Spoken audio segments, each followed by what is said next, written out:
உங்களுக்கு நைட்ல டீத்தை கிரைண்ட் பண்ற பழக்கம் இருக்கா?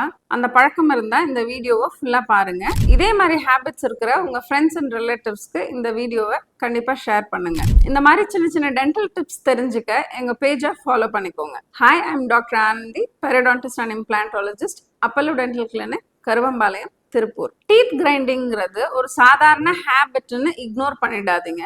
It's a big red flag for deeper issues like sleep apnea. Sleep apneaங்கிறது நீங்க தூங்கும் பொழுது ஏதோ ஒரு அப்ஸ்ட்ரக்ஷன்னால உங்க பிரெயினுக்கு கிடைக்கக்கூடிய ஆக்சிஜன் சப்ளை ப்ராப்பரா போகாததுனால நீங்க ரொம்ப டிஸ்டர்ப்டா தூங்குவீங்க, ரொம்ப பிறண்டு படுக்கிற மாதிரி இருக்கும், காலையில எழுந்திரிக்கும் போது ரொம்ப டயர்டா தூங்காத மாதிரியே ஒரு ஃபீல்ல எழுந்திருப்பீங்க. இந்த ஸ்லீப் ஆப்னியா இருக்கிறவங்களுக்கு டீத் கிரைண்டிங்கும் இருக்கிறதுக்கு நிறைய வாய்ப்புகள் இருக்கு. உங்களுடைய ஏர்வேயை ஓப்பனா வைக்கிறதுக்காக உங்க ஜா மசில்ஸ் கண்டினியூஸா ஒர்க் பண்ணும் பொழுது அதுல ஸ்ட்ரெஸ் ஜாஸ்தியா விழும். இந்த ஸ்ட்ரெஸ்னால காலையில எழுந்திரிக்கும் போது டயர்ட்னஸ், கண்டினியூஸ் தலைவலி, இது எல்லாமே இருக்கிறதுக்கு வாய்ப்புகள் இருக்கு.